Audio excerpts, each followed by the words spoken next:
chete so for bi adwuma de wo so ye ma no ye mu say labor commission no o matimi ahunu say omo o so mo ye sa nyamo we e de ma chete fo na na se ne wo de wo ye sika di chete ni na wonante ekọ ba bi a condition a otim ebu a ebia kete bu no namfom mfuturo bo no ni bike oni car no akọ oboka koduru no na wo ye hia sankrofo ba ya wo say omayi no ye illegal on chere ba bi a oma breach the labor act no na on ko sake omo say labor act panino to ye bema me sin say on man ochina on sake omo ne ye he cannot do it wo kan keke na sam seri amusa kan say eye years for akọ yes strike akọ yes strike dia ene na amanyoko bi taiti mpacho 2014 ebra yewura John mama mo eti akonya so a na teacher for no ko strike no mpacho sa na MPP for na hye ebinimo chi ana sa na MPP for ka kire ene enti bra na amanfo yes ko strike no eye demonstrations no e di tia John mama aban no mpacho na MPP na na do na sta o mati so o mo ko strike sa na o mo ka kire mpacho ye best say aban wo nye serious because on my way serious business people are here advisor running a serious business intimacy say na nado mo ma fa say ntoto bi akwabi na o ma fa teacher for say no matter say teacher for omo obi na she omochi na che so pa che say a teacher for ko omo nwen omo antimi take decision say and this want to country and this one what country am say omo ko say ga say na mako. You see what the kind of insult are you bringing on teachers? Okay, Umbrella. Who na do you mampani no? Why they say what there? A teacher me Umbrella so because who are going to be topic so or about 1 minute, 2 minutes, we move on to Mr. Willie. One say the camera TV for attending say and I say NBC communicators. So over studio near the topic mawa can say mon say be tie. Uni hwe kan ka kire say mini hwe kan na yehu.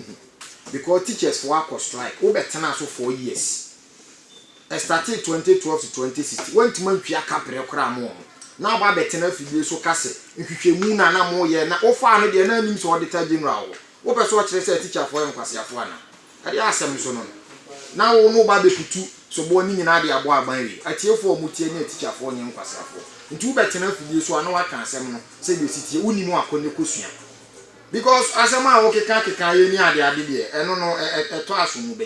mo 2012 to 2016 mo na mo for a teacher for am for mo mpie mo ka ama na pale agu aban yi baaye oya hu mo buraja na okwa asori ade osua ode ye adwuma nti wo ba betwia emu 95% dia mo 5% pe na aka na nyoma declare strike ye kan ho say na den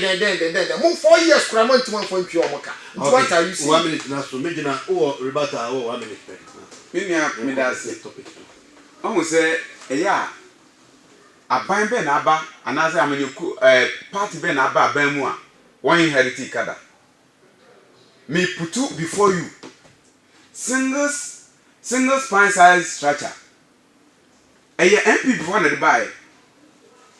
Omo antime implement it. Busate dey ti no omo antime implement it. Ye be na omo ka so omo decide you be ba.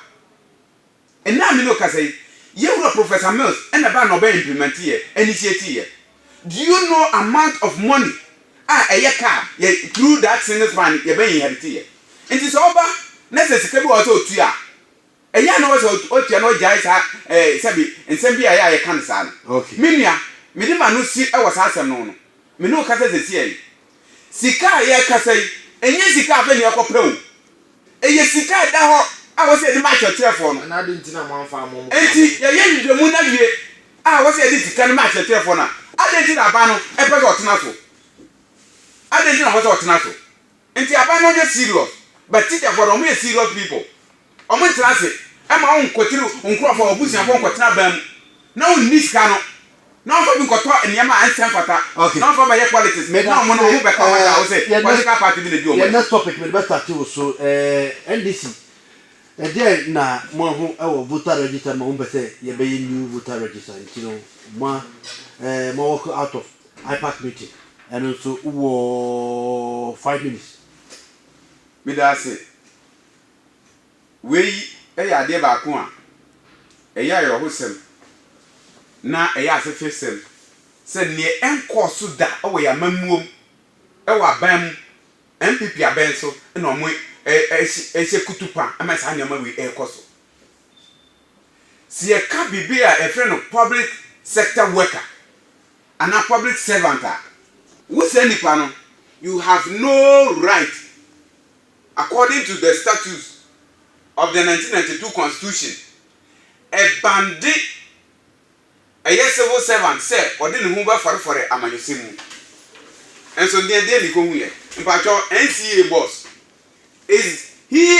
or a public servant in there and I say or a political representative NCA. Is that office a civil servant office and not a political party office? Nano, memo atuaso. Nano, itie, jichimua isi undibai say or several more political party letters. Na letter uchimu say, esan say, ye result, ye tu abani result no. Esa telcos ya MTN buba phone nasi for Tigo Airtel Tigo no. Omuwa ni be using no. Ompesa mo involve no say ka bibia ni no. Mo be aware. And I say one of the da omo no, ora not in the da omo no. Today who be yan say ko beba that IPAC meeting. Mpacho onye no kure. Owura no chi koye no, ye buza o say o represent MPP. Na MPP rep bi any meeting ase. Wo say we dinamu ma MPP. Wo say we dinamu ema NPP party. Nti so bi obeka sabi o no, oboa. Onu ananu disem. Na ka yesa nka officer say din katia nom ene mpanifo amokoye PPP for other political party no omo yankola say ana amuhuru omo nim kosoro say aka tell we NCA omo nim say we NCA boss uno oba kire say omo ikai minia eno dan chen ya na say eno kura was akai kura no say bi esre twe say yedi telecos mba ye adwuma me telecast election results eno ti ya pese ye enti eno ma yetimi ye register foforo wo how dey asem wo dey kan eno ti yetimi ye election register foforo E bia na wonti system kwan fa so eye adwuma understand yeah, because on pese bibia e code data so se ne bia e bewie no bi nka se we akọ nti omu involve omu a se mo ye nyina on se bi ti se sa Federal National Education Authority won so omu issue data bia e be di se di pa from bit makonya card no abra enyo mo na diama no ndi ho no na nka mo nti ase mpacho NCA na dwuma ne se no electoral commission Go go and read the constitution say me be a NCA or no betumi ama input exercise if you go to electoral commission don't we have IT department NCA the baba software and finance IC department no ono no work under the telcos but when we delete that no Ghana mrebe ni wasa omo ni jisa nyama no ani e wonti ase me say nyama nti ase nyama nti ase NCA boss has no say in the electoral commission IT normal you to kwani eko brafem me kwa so but ade na omo na ya bufu sem na electoral commission no ye kire yen we di adanse say NPP for any electoral commission no efra ntoma bom edidi bom anum bom enti omo yo ma dwe say omo be wi election no Nanti sa, we say, who ba be ye electoral commission, be ye register. More IPAC meeting, political party representatives or no. Mo kwaya PPP for ma information bia about say mo be electoral commission register. NDC for ma other political party ma and I'm afraid MPP for no sa papa no say anoche no say omumra no mo ye odua na mo ye presentation. What are you talking about? Are you joking in this country? Are we playing with Ghanaians' intelligence? Now I can say, oh, Baba, you register for. Say register no enya. What is the report I just said? Election register now what is here? Entimi yaduma. DNT and entimi yaduma. Machine no na say. Kwa person na fast say. Say ya anamombe no mutu say on be rectify the problem on bet to anamombe bisa so on ntimi to anamombe bisa and Ghana ni no ọmọ anamonto ni say ti ene to wa wo wuti we until say na ọmọ ko IPAC meeting what is that say electoral commission dey abeto Ghana for anim say Ghana for mu na mu dey esi ho na adwuma dey we e na wose ye na so e ya be a enkoyie nti ye pese ye sesa no ọmọ ka bi sa atro ko budget electoral commission dey coin no did they indicate anywhere say ọmọ ba ye register na wose ọmọ say sika sa abra register we hini ho what we ye ka BBV machines no biometric verification machines na wo no na ọmọ ka say enya adwuma ukọ nne me no ka say ya de hin no mbe su dia to electoral commission your friends district elections no enya sa machines na say nya hiba no mo fa so ye de na because obi aba no awe na adwun say opposite bibia enu na ekun Ghana for okay Ghana for nya sika e dia ye school dan okay Ghana for nya sika e dia ya Ghana nya for why is this minute ye say am also 6 minutes NDC as a party I was so me serious e wo dia I wo kwan mo fa so a omo edi omo nyuma se me no tifie na se me nua na me no any political party ba ko a wo ya de boni a e wo se meka because yin nyina ye Ghana for omo hia general secretary a wo serious and omo communication team de nti na meka sa asem ba beto ho no mo a omo nya kwan ensua asem ni yie enhu sade esitie and media no so na serve as information e de ma ya na ye nya kwan enkenkan nti omo ba betena afidie so a omo nsua so omo ti se media mfie nya akasa pe eye no kre omo hu se ofosu ampofo akasa pe eye no kre and this thing is killing NDC communicators bisa ne se otena ase no topic na ade ma ne se adenti no omo sorry free IPAC meeting ase de no kafa o de ne na mo nchen o ka o de mentio you understand enti NDC for reason benti and omo kan ya enu nti no omo de ma yu nti e no omo sorry free wo it shows us how say it shows us how no musu bantie omo na ya omadwen say omo nko na nim nyansa e wokuru mu nti ade bi a ebebo a omo enya adwen ne de enya adepa ana ade bi ebebo omo susu say we die emfi ba ye na enya adepa enu nti no o san so omo ye selfish nti e ma ye nye IPAC Interparty Advisory Committee IPAC ahefa na oka 1992 constitution from article 46 adequacy the friend is 49 kasafa electoral commission function ahefa na wo say electoral commission na wo so okoje adwenkyere ana say e wo say asem a ye beka no IPAC meeting ase no enu mom no onfanya adwuma IPAC wo honom say de be ya asumbia de democracy na best strengthen no we di na adwen na we di na adwen ba ni ato na o ma advise electoral commission but eno no nkyere se onkoji tumi ana se nyansan fo mfiri omho omo na ye adwuma office ho eno o ma hu se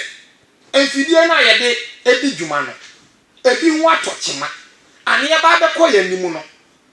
ye hia se ye sesa voters register enti no so omo de aba ba tu dwa se e ko ye nimu ye hia se ye sesa na ye kase ye kwa akoya cost no be ye more than say ye be twere foforo na save Ghana for na mo kwotena ase amode mo se ni na omo no e ba betena fidie so aka kire se ye pese ye wia abanu now let me set the record straight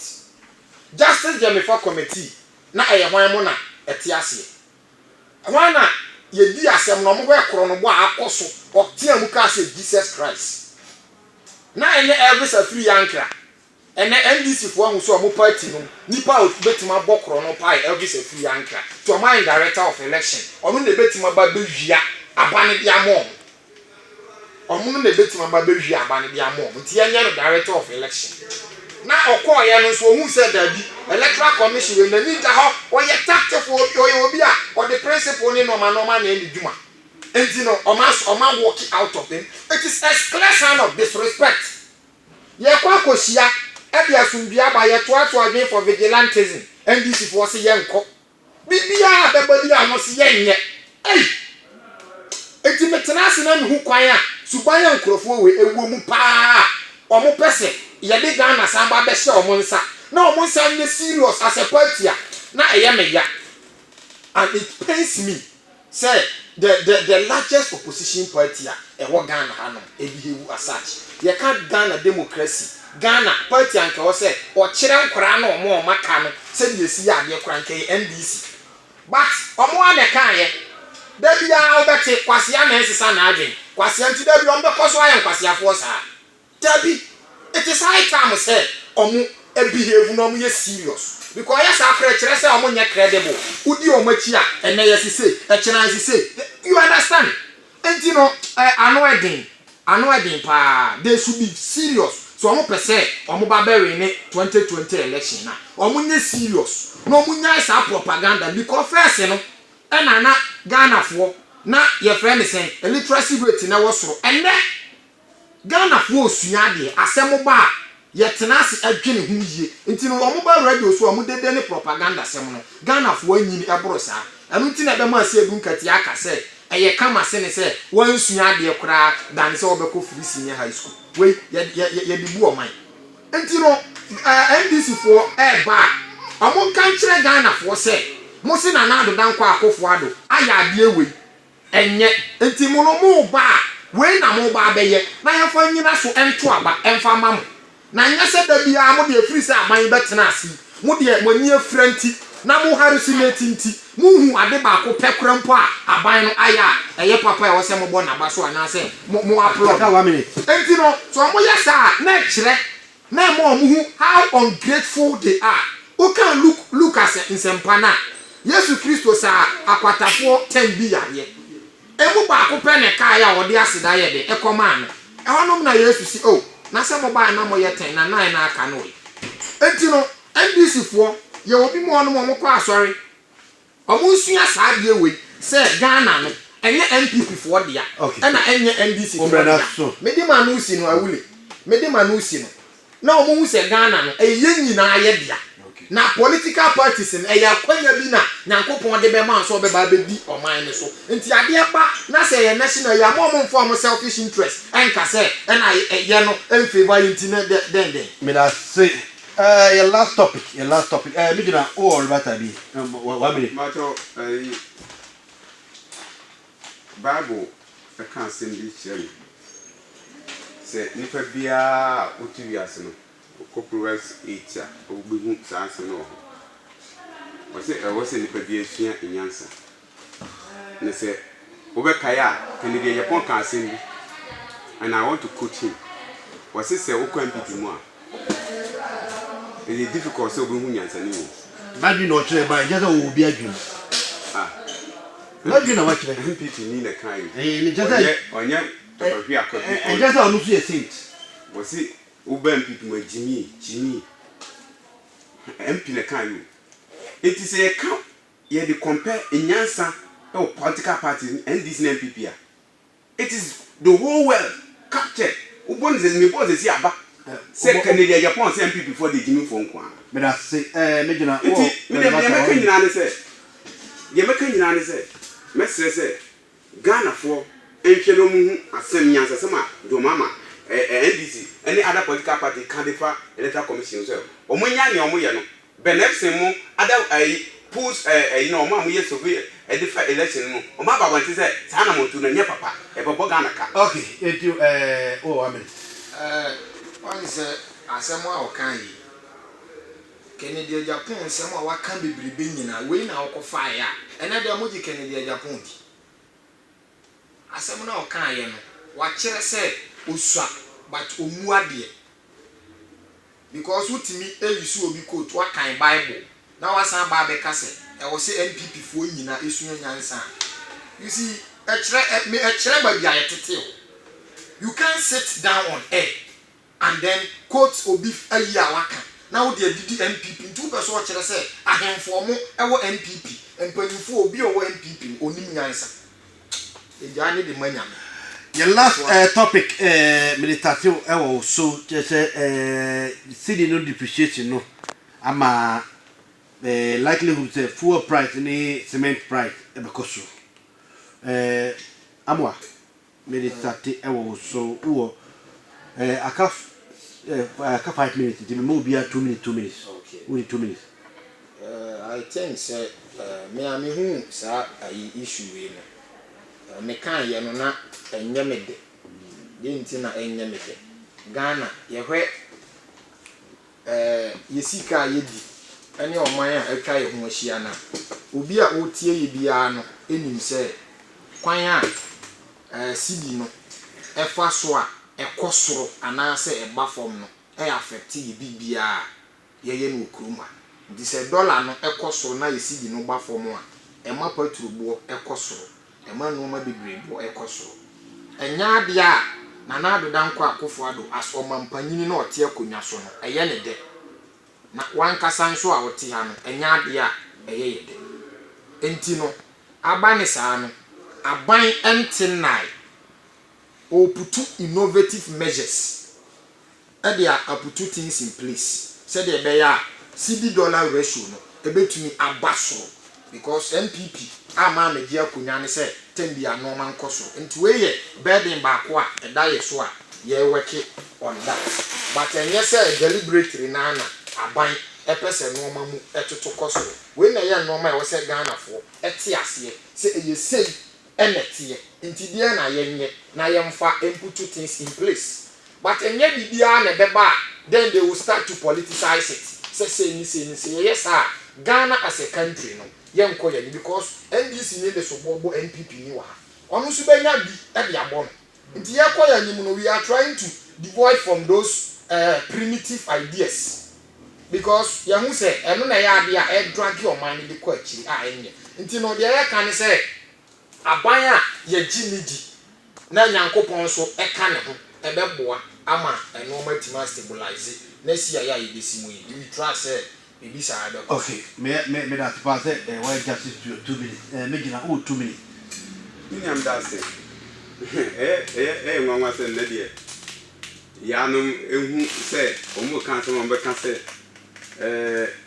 CD to dollar issue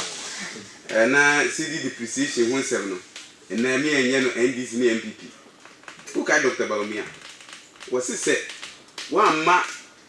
we ya wadwe say we be BT system na dia be exclusive ba dwanya na Baumia na kai eno nti yemfa akonya ne ma omo oba lock this dollar na o buru CD no ade aki no oba akonya no sa kan so de keys na koma IDP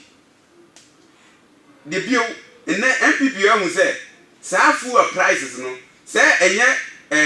edwama so nko ana ma CD bo e friend petrol ne normal bo etimi kosoro be mo CD depreciation eno so timi emwa ama normal bo ekosoro o hu say ne nipa adwentie Bible asem o kan Proverbs chapter 4 no kan verse 6 to 7 na obehu na asem amekan wo ho etuefo say yensu nyansa because MPP as a party omuye muhu emwanwa so omkasa asem wedi kire hwe yewura Baumia ebae wasi your mama timo dey wa tupa to bom your mama is on napa to boy say 14 cities enam 26 cities eko omatum 26 good times within 3 years okay omase a free education bibi obekam ya free education investment boy say your mama ye free so 2016 no next month back na ye let ya for 26 cities in 35 every jumping from 35 to 42 it's not too new price in my I don't know mbachoko cement oh me to be na no and then Wednesday Saturday 35 in the head more fee 35 nanu yo enne ya akoja so ko na enne ya no kase ko every 40 40 plus anokro na ope heaven Bible na ukuru cement ba brand be na oto ebi wa ya kase mo mu ko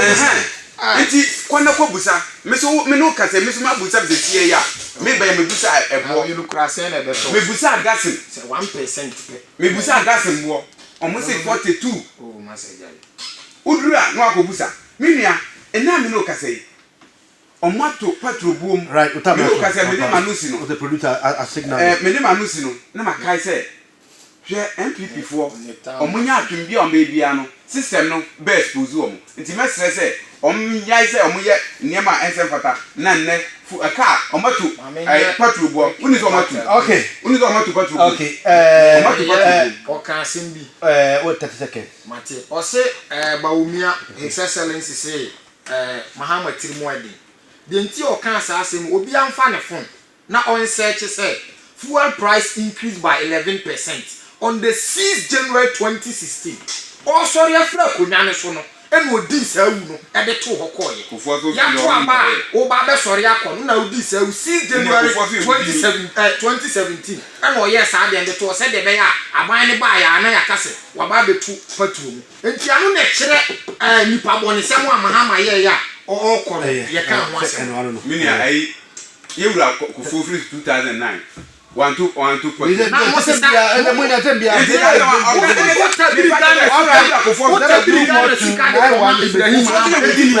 according to our statement kofo you I want you 3224974 obi akwa so ne kwa